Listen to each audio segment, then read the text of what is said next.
Assalamualaikum warahmatullahi wabarakatuh. Selamat datang kembali di Rio Hotspot Channel.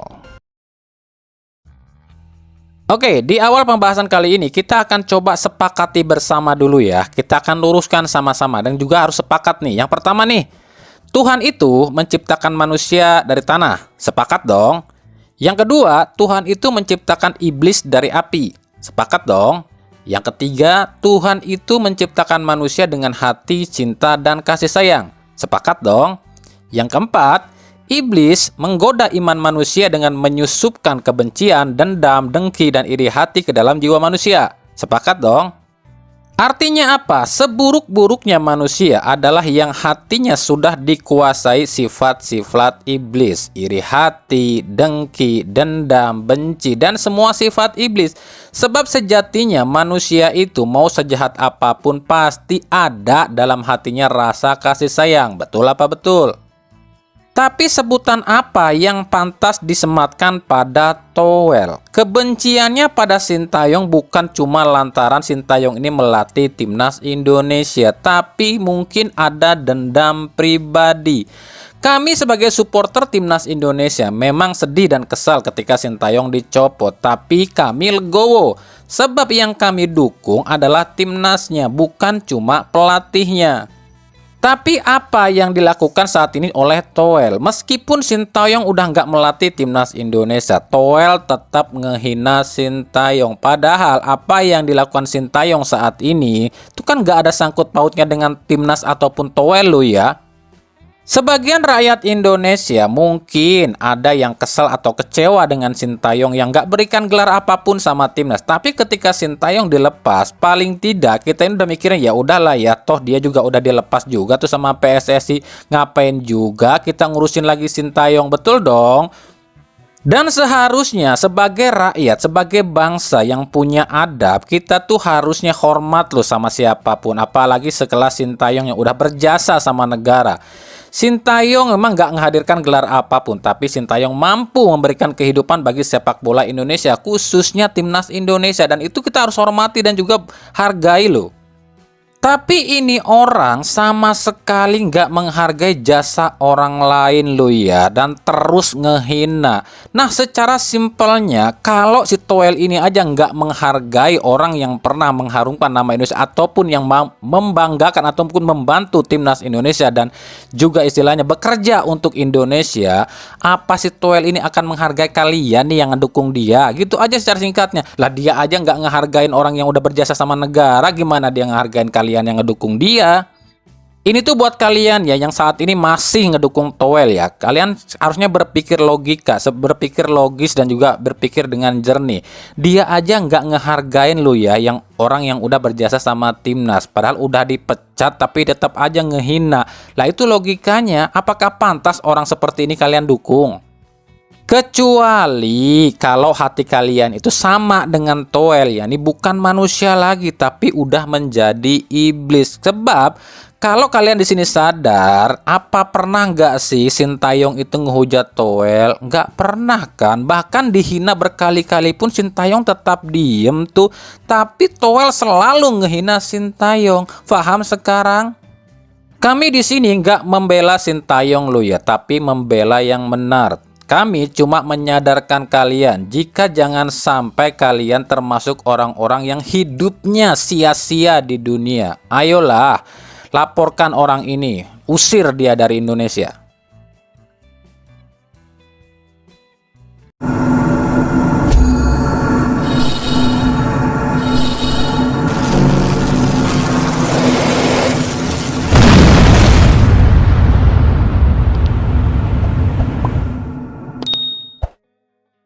Lanjut ya, di laga Persisolo kontra PSM Makassar ada sebuah insiden di mana bek anyar Persisolo Clayton Santos lakukan sebuah aksi yang gak terpuji, yakni menendang bagian belakang kepala pemain PSM Makassar Daisuke Sakai.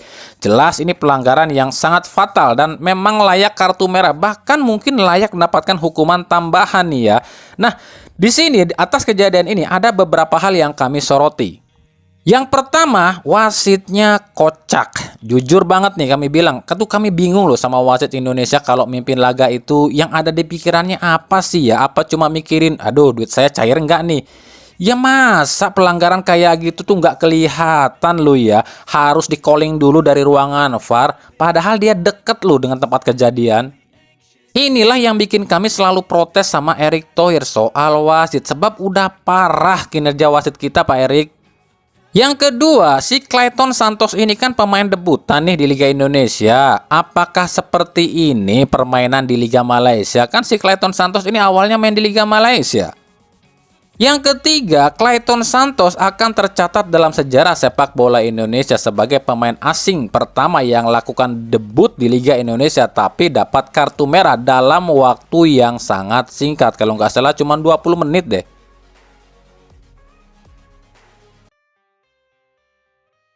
Lanjut ya, setelah dilepas oleh Persik Kediri, mantan bintang Timnas Indonesia dan Kapten Timnas U19 Evan Dimas kabarnya akan berlabuh ke tim Liga 3 Persiba Balikpapan.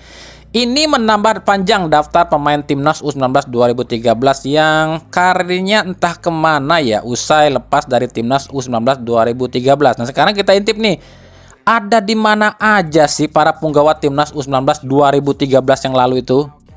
Yang pertama Raffi Murdianto, sekarang ada di Persitem Temanggung nih di Liga 4. Yang kedua Ruli Desrian, sekarang tanpa klub. Klub terakhirnya itu main di 2022 kemarin ya, Perserang-Serang kalau nggak salah. Yang ketiga Putu Gede Juni Antara, masih bertahan di Bayangkara FC di Liga 2. Yang keempat Hansa Muyama, Persija Jakarta Liga 1. Yang kelima M. Syahrul Kurniawan, sekarang pensiun ya dan jadi pelatih tim junior nih. Yang keenam Febli Gus Hendra, sekarang pensiun ya, jadi polisi kalau nggak salah. Yang ketujuh Fatur Rahman, masih bertahan di Bayangkara FC di Liga 2. Yang keenam Dimas Sumantri, tanpa klub. Klub terakhirnya itu PSKC Cimahi di 2019 silam itu. Yang kesembilan Mahdi Alvar, ini sekarang di Parmel FC di Liga 2. Yang ke-10 Hargianto, masih di Bayangkara FC di Liga 2. Yang ke-11 Hendra Sandi, sekarang tanpa klub ya. Klub terakhirnya itu kalau nggak salah itu Persela Lamongan 2019. Yang ke-12 Alkomar, sekarang tanpa klub. Klub terakhirnya itu Persibat Luwut kalau nggak salah di Liga 4 ya, itu pun 2022 kemarin ya. Yang ke-13 Evan Dimas. Nah, kemarin baru dilepas sama Persik Kediri kabarnya ke Persiba Balikpapan di Liga 3.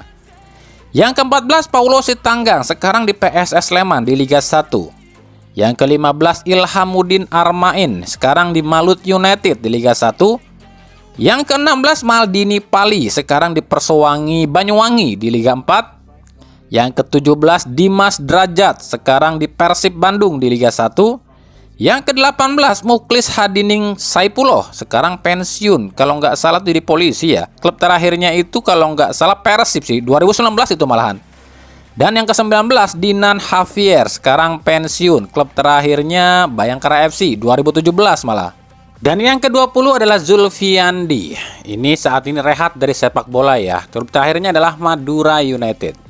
Nah, miris kan? Dari 19 pemain juara AFF 2013, nggak ada satupun karirnya yang mentereng dan bertahan. Dua pemain aja yang tersisa di timnas saat ini, yakni Dimas Derajat dan Hansa Muyama, udah nggak dipanggil lagi tuh ke timnas. Segitu banyaknya loh ya. Sekarang bayangkan loh ya, jika AFF kemarin kita pakai full pemain diaspora, apa mau usai main di AFF, nasib mereka ini seperti pemain 2013. Ya silahkan pilih sendiri.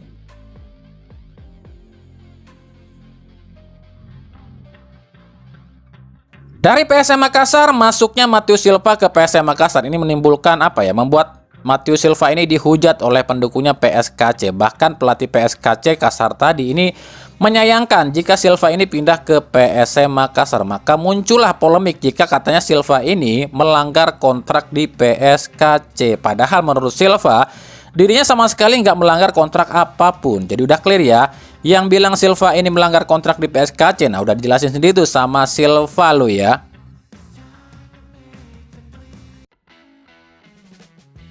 Dari Persebaya nih, datangnya Dejan Tumbas ini membuat optimisme tinggi nih para bonek ini pada pemain baru Persebaya Dejan Tumbas ya. Meskipun Persebaya kemarin kalah 3-1 dari PSS Sleman, tapi penampilan apik Tumbas ini membuat para bonek yakin kalau Persebaya ini mampu akan lebih baik lagi. Apalagi ya, kalau nggak dicurangin wasit. Iya sih, emang kalau nggak dicurangin wasit ya bisa aja Persebaya ini melejit lagi di putaran 2 ini. Sebab Paul Munster kan udah menjawab kritikan kami soal lini serang mereka yang memang agak tumpul ya dengan mendatangkan satu striker. Tapi ya gini lah, mau sebanyak apapun penyerang Persebaya, tapi kalau terus-terusan golnya dianulir oleh wasit atau dicurangin wasit, ya repot juga sih. Nah, piye iki? Opo kurang upetine Persebaya ke LIB? Nah, ketajaman Tumbas ini akan diuji nih lawan salah satu tim promosi yang kuat koneksinya di LIB, yakni Malut United di Jumat ini ya. Nah, kita akan lihat apakah Tumbas ini akan jadi jawaban kebuntuan lini depan Persebaya, yang artinya Persebaya ora salah Tumbas alias gak salah beli.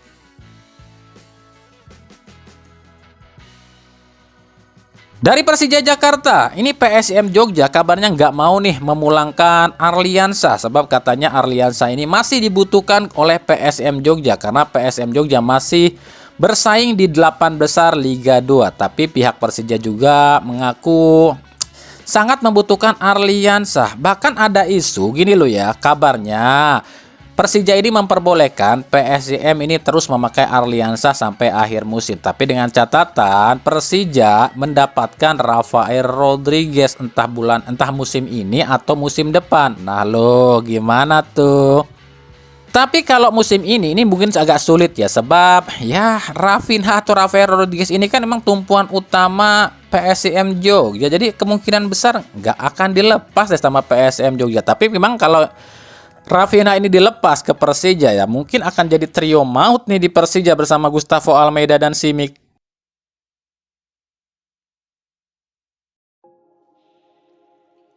Dari Persib Bandung, mungkin kalian banyak yang bertanya-tanya apa maksud postingan kami di Instagram soal Ciro Alves. Nah, di sini kami klarifikasi ya. Sebenarnya nggak ada apa-apa sih. Itu cuman apa ya?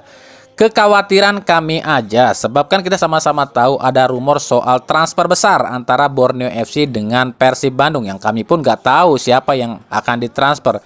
Dan yang kami takutkan itu ada hubungannya dengan Ciro. Kenapa demikian? Karena lawan PSBS Biak, Ciro ini tiba-tiba pulang ke Bandung. Tapi memang Rabu pagi Ciro Alves sudah tampak ikut latihan ya. Kita pun nggak tahu nih apa yang terjadi di manajemen Persib. Apakah benar akan ada transfer besar antara Persib dengan Borneo FC? Makanya kami cuma wanti-wanti aja. Jangan sampai transfer besar ini melibatkan yang namanya Ciro atau Ciro yang jadi korban. Meskipun ini nggak masuk akal kalau Ciro yang jadi korban. Sebab Ciro adalah nyawa utama Persib. Yang kami takutkan adalah gini loh ya. Gervan Castaner ini kan belum terdaftar nih di LIB dan katanya belum kelar nih masalah kitasnya dan pulang dulu ke Singapura buat ngurusin kitas. Sementara si Mailson 5 ini masih terdaftar nih di LIB sebagai pemain Persib. Takutnya gini nih, Mailson 5 nggak bisa dicoret oleh Persib dan Persib harus ngedaftarkan Gervane. Kan artinya Persib kalau ngedaftarin Gervane sementara Mailson ada, Persib lebih satu dong pemain asingnya, dan takutnya ada pemain asing yang dicoret dan Ciro yang jadi korban karena kontrak Ciro akan habis segera nih. Lah kok Ciro yang kena korban? Sebab kita kan sebenarnya saya bilang ya, di Persib itu di manajemen lagi banyak masalah, terutama keuangan, dan siapa tahu dengan melepas Ciro kan keuangan Persib bisa tertutup. Itu yang kami takutkan loh ya. Sebenarnya ada masalah apa sih Bang dengan manajemen Persib? Sebenarnya gini loh, kami itu udah nggak mau loh ya ikut campur urusan manajemen klub manapun termasuk Persib. Sebab nantinya banyak yang bilang kami ini channel jadi channel Persib nih. Ya meskipun faktanya channel ini besar tuh lantaran Persib loh ya. Tapi di sini apa yang akan kami sampaikan ini tuh cuma buat apa? Bahan evaluasi aja buat manajemen Persib yang saat ini ya. Berkali-kali kami bilang manajemen Persib yang saat ini tuh tengah tidak baik-baik saja loh ya. Dan dari hasil pantauan kami justru ini malah menjadi kemunduran bagi kelangsungan Persib itu juga. Mulai dari contohnya apa ya? Tiket aja deh. yang kemarin-kemarin itu kan 100% online nih, sekarang diubah nih jadi jual offline lagi nih. Dan dampak yang paling terasa adalah soal keuangan. Keuangan manajemen Persib sekarang ini tambah merosot loh ya, sampai ya beberapa karyawan belum digaji sih setahu kami di Persib, sampai 2-3 bulan sih. Tapi ya itu kata mereka loh ya, yang kami temuin di Grab Persib dan juga di sekitaran Persib. Juga yang paling kelihatan kemarin tuh kalau nggak salah itu ada info katanya ini Akademi Persib aja nyari tempat latihan atau tempat bertanding harus nyewa per jam loh ya. Karena kan ini aneh buat kami, sebab Akademi Persib itu kan kalau memang mau bertanding atau berlatih ya memang sih masih sewa stadion atau sewa tempat ya, tapi biasanya sewanya full 1 hari ya, nggak 1 jam 2 jam kan. Ini kan aneh banget, apa segitu sulitnya keuangan manajemen Persib. Dan memang kami pun sering banget bilang ya, percaya atau enggak ya, sejak Teddy Cahyono out ya, ini seolah-olah sektor keuangan Persib ini semakin lama akan kembali ke zaman batu. Di sini kami disclaimer ya, kami tuh nggak pernah bilang orangnya loh ya, atau nggak pernah bilang nama orangnya ya lah. Kami bilang itu manajemen Persib. Nah, Boyan Hodak aja mulai puyeng nih dengan kondisi keuangan Persib. Dia pengen tambah pemain, tapi katanya nggak punya duit. Jadi di sini kami mohon maaf ya kalau narasi kami soal Persib ini agak terlalu panjang. Ini tuh cuma apa ya? Cuma sebatas hasil analisa dan hasil riset kami aja di sekitaran manajemen Persib. Ya kalau ternyata analisa kami ini nggak terbukti ya itu bagus. Intinya buat kalian pendukung Persib ya, doakan saja yang terbaik buat Persib. Untuk pemain ya silahkan, nggak kita serahin aja lah urusannya sama Hodak lah. Ya meskipun Hodak pun gak bisa apa-apa juga sih kalau nggak didukung sama manajemennya, terutama soal dana. Dan soal isu nih transfer besar antara Borneo dengan Persib ini semoga aja cuman isu ya, dan kita pun berharap Persib ya nggak ngelepas pemain-pemain yang memang dianggap penting loh ya. Nah untuk urusan pemain baru yang katanya sih besok akan datang nih hari Kamis, ini hari Rabu ya, hari Kamis atau mungkin tayangnya hari Kamis kali video ini. Katanya sih akan ada 1 pemain baru lokal nih yang akan datang ke Persib, dan posisinya adalah gelandang bertahan. Siapa dia kami pun nggak tahu ya, kami jujur nggak tahu, itu yang tahu cuma Boyan Hodak. Tapi kalau memang yang didatangkan itu cuma gelandang bertahan, otomatis rumor Freds Butuan dan Firza Andika nggak jadi kenyataan, sebab Hodak bilang nggak ada tuh pemain dari Persija yang akan ke Persib. Jadi ya ditunggu aja siapa pemain barunya. Any players come? No? There is one local player who should be here tomorrow. Yeah, because we need to cover position of Dedi and Irianto. We have only Matteo there. Because Mark and Adam are not really defense midfielders. There is rumor that he's come from Persija. Is it true? No? From Persija? No.